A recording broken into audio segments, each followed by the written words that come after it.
आप सभी को जय मसीह की। मैं प्रभु यीशु मसीह के नाम में आप सभी का स्वागत करता हूं और मैं आशा करता हूं कि आज आप सब भले चंगे और स्वस्थ पाए जाते हैं। प्रियो, आज परमेश्वर का धन्यवाद हो कि उन्होंने हमें जीवितों के बीच में जीवित रखा है, क्योंकि बहुत सारे ऐसे लोग थे जो आज का दिन नहीं देख पाए, लेकिन ये परमेश्वर की महान करुणा और दया है कि आज हम सब जीवितों के बीच में जीवित पाए जाते हैं। प्रियो, अगर हम में से किसी के भी मन में यह बात आती है कि हमें आज उपवास रहना चाहिए, तो सबसे पहला जो ख्याल है, जो हम ऐसा सोचते हैं कि आज हमें पूरे दिन खाना छोड़कर परमेश्वर के चरणों में बैठना है।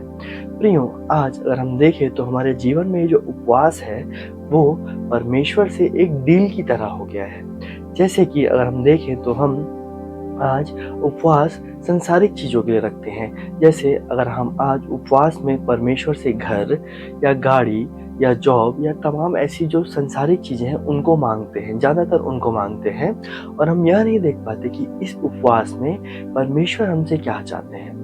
आज हमें यह देखना है कि अगर हम उपवास हैं तो हम किस तरह परमेश्वर की इच्छाओं को जान सके और किस तरह परमेश्वर की जो इच्छा है हमारे जीवन से उसको पहचान कर उस पर चल सके।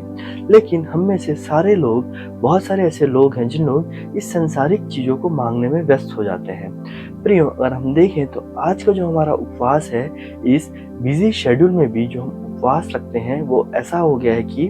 अगर हमने किसी दिन को चूज़ किया है कि इस दिन में हम उपवास रखेंगे, तो उस दिन हम जल्दी उठकर प्रार्थना करके फिर पूरा दिन संसारिक कामों में या अपने कार्य क्षेत्र में बिताते हैं और फिर दोबारा हम परमेश्वर को समय दे ही नहीं पाते।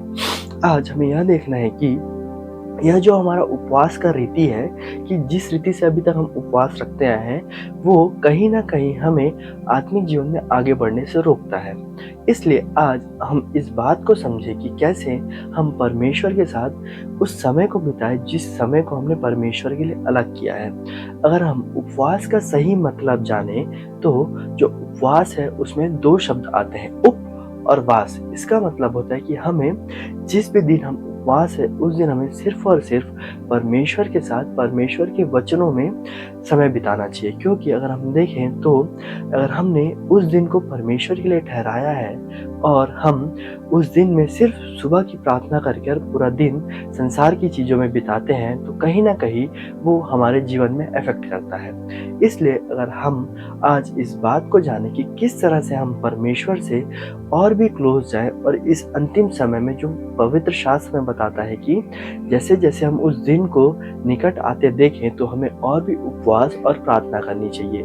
आज हम में से बहुत सारे लोग उपवास रखते होंगे, लेकिन जो हमारा तरीका है वो कहीं ना कहीं गलत है। इसलिए प्रियो, आज हम इस बात को समझें कि किस प्रकार से हम पूरी रीति से परमेश्वर के सामने समर्पित होकर और परमेश्वर की इच्छाओं को जानने के लिए आज हम उपवास रखें। और हम इस बात को हमेशा याद रखें कि जो प्रभु यीशु मसीह ने हमें सिखाया है मत्ती 6:16 में, कि जब तुम उपवास करो तो कपटियों के समान तुम्हारे मुंह पर उदासी न छाए रहे, क्योंकि वे अपना मुंह बनाए रहते हैं ताकि लोग उन्हें उपवासी जाने। प्रियो, आज हमें इस बात को भी समझना है कि अगर हम उपवास रहते हैं तो हमें अपने मुंह को या फिर अपने फेस को ऐसा डल नहीं बनाना है कि लोगों को ऐसा पता चले या फिर हमें लोगों से सिंपैथी मिले कि आज हम उपवास हैं। अगर हम परमेश्वर के वचन से देखेंगे तो किस प्रकार जब दानियल ने राजा के भोजन को ग्रहण करने से मना किया था और सिर्फ साग पात खाए थे, तब भी उसका चेहरा था वो बहुत ही ज़्यादा तेजोमय था। इसलिए आज हमें इस बात को जानना है कि किस तरह जब प्रभु यीशु मसीह ने हमें सिखाया है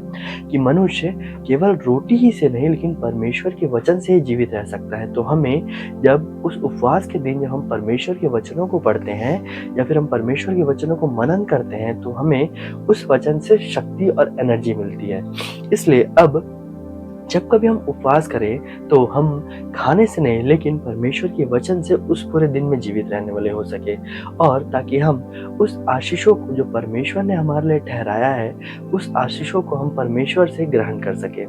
मैं आशा करता हूँ इस छोटे से वचन से परमेश्वर ने आप सबसे बातें की हैं, और आज हम इस बात को जानें कि हम उपवास के साथ परमेश्वर के चरणों में जाकर जो परमेश्वर की इच्छा हमारे जीवन से है कि हम क्या करें परमेश्वर के लिए उस इच्छा को जाने। परमेश्वर आप सबको आशीष दे। आप सभी को जय मसीह की।